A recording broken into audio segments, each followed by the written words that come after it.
Tonight, fleeing the flames. We had the crews in there and they saved many, many homes. Homes destroyed, residents ordered to leave. We're live with the latest on a raging wildfire in the Okanagan. This is CTV News. Good evening. A wildfire that has destroyed several homes in the Okanagan community of Peachland is still burning tonight, still out of control. CTV News at 6 anchor Tamara Taggart is on assignment with breaking news tonight. And Tamara, hundreds of people under evacuation order are just learning they can go home tonight? That's right, Mike. 1,100 people are breathing a giant sigh of relief right now. For them, the evacuation order has been lifted thanks in large part to the amazing work of the firefighters. The 200-hectare fire is only 50% contained. Today, crews made good progress, but it wasn't enough to save 4 homes. Chopper 9 flew over the fire zone for an aerial perspective. Firefighters say Mother Nature helped with cooler temperatures and higher humidity. Helicopters and water bombers attacked the flames, while firefighters on the ground battled the blaze on foot and with heavy equipment. About 400 people are still out of their homes. CTV's Okanagan Bureau Chief Kent Mulgat begins our coverage with a closer look at the damage and the intense effort by firefighters here in Peachland to gain the upper hand. Charred remains are all that's left of a log home in Peachland, and the neighboring carriage home is also destroyed. We trained for years, they trained for years to save houses, to save property, and then when you lose one, it tugs at your heart. Doesn't matter how long you've been in the business. While at the nearby Working Horse Winery, a home was burned completely to the ground, and the vineyards themselves also took the brunt. Counting an unoccupied older home, 4 were lost. The ruins of the homes as far as 3 kilometers from where the wildfire broke out yesterday. The fire moved that distance in an hour and a half, fueled by intense winds. Firefighters couldn't stop it. At the peak of its fury, the fire burned so intensely it began to generate so much smoke the aircraft could no longer bomb it from above. While on the ground, municipal crews did everything they could to hold their ground, even working directly in the fire's path. They saved many, many homes. The wind blew the fires into those homes. They tried to save them as best they could with the apparatus, the water they had on board. They tried their best to save them. They saved many homes, but unfortunately, there was some that they did not save.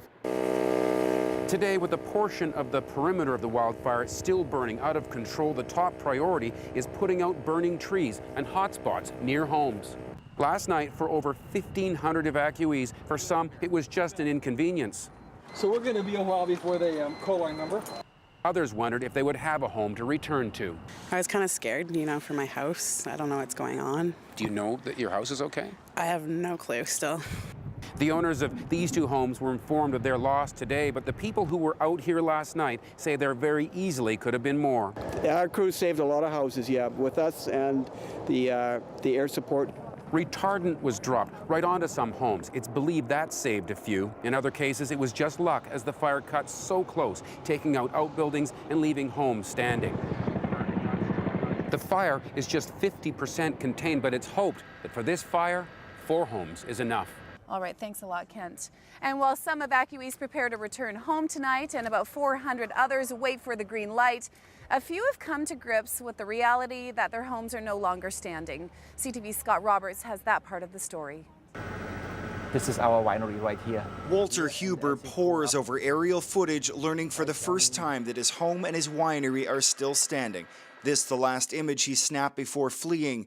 He wasn't sure it would still be there. It looks like we are still okay there. It looks like there's some fires in here, and it looks like there has been some burning over in here, as you can see. But the winery building is right over in here, so that one looks still okay. The news is much worse for his neighbors. This log home ravaged by fire, and this home on the former Working Horse Winery gutted. Tillman Heinley lived there for 40 years before selling the property in May. We reached him by phone. I helped build that house and grew up in it. Still quite heart-wrenching to see it just being consumed within a very short period of time. And some witnessed it firsthand. John Hannaberry ignored the evacuation order to protect his home. It was scary. It was very scary. Hearing houses around me explode, like two blocks up, you hearing the houses explode. For some of those who fled, the night was a long one. Amanda Elliott and her family spent much of it at Tim Hortons. They say they had nowhere else to go. I was like in tears and in anxiety watching all the people all over the road and just like freaking out. I started to cry because I felt so alone. As the fight against the fire continues, so does the wait for many, anxious to get a glimpse of the aftermath, but glad it wasn't worse. Part of me is like, we've got what stuff is important to us. I mean, now it's just, they're material item things, right? So it's out of our control. Meantime, Walter Huber is thankful he can see what's left of his property and glad it's still there. It's just amazing. Like I was standing up there when the fire started, and I just couldn't believe how quick it actually went everywhere. And Scott, we've both been here all day speaking to evacuees. What have you been hearing? Well, most people are really just desperate to get back into their homes. You know, it's one thing to be able to hear from officials that most of the homes are okay. It's another thing to see it firsthand. You know, people are coming up to us at evacuation centers, even here on the highway, people stopping, asking us for information. You know, we did the best we could to help them out. We showed Walter that video of his property. All right, Tamara, thank you very much. Meteorologist Michael Koos is tracking the all-important weather conditions in Peachland. And Michael, what's ahead for those fire crews there? So through the entire region, we're seeing 40+ km/h winds, and that's still expected through the evening period. These bubbles of purple showing that strong wind, but by about 10 p.m. everything will taper off. And the other interesting note here is the wind direction. So they're remaining fairly consistent over that 24-hour period, and with those winds remaining from the same direction, we're expecting to see those firefighters able to get a better control on this blaze. You're watching CTV News. And to our top story now, that aggressive wildfire in the Okanagan. Tamara Taggart anchoring our continuing coverage of the state of emergency in Peachland. Tamara, over to you. Mike, wind isn't helping the firefighting efforts today, although firefighters are making progress that's led to a partial lifting of the evacuation order here. The blaze is still just 50% contained, and Fire Chief Grant Topham says the gusts of wind are acting like flamethrowers. Despite the valiant efforts of fire crews, 4 homes have burned. The ruins are up to 3 kilometers from where the wildfire broke out yesterday.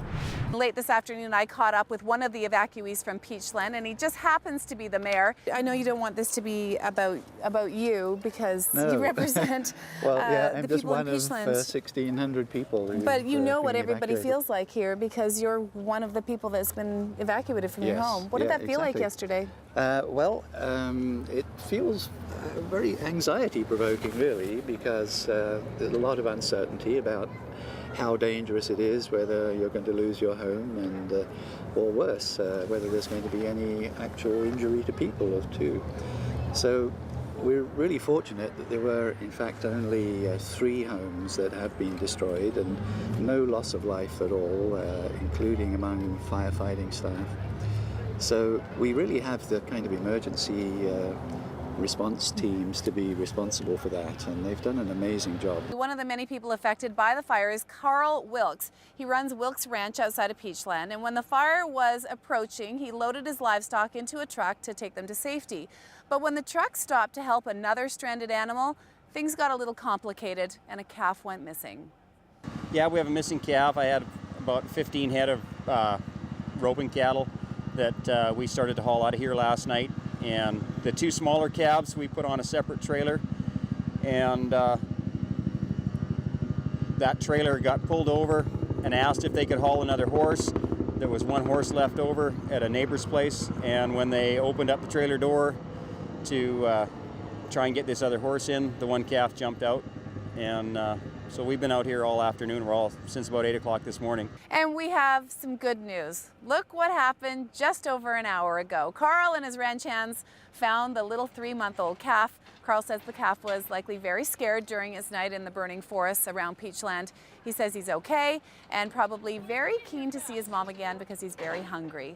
Well, stay with CTV for continuing coverage of the fire in Peachland. We'll continue to update the situation online, and we'll be back tonight at 11:30 and first thing tomorrow with CTV Morning Live. For now, let's go back to Mike in Vancouver. All right, Tamara, thanks very much. Live in Peachland tonight.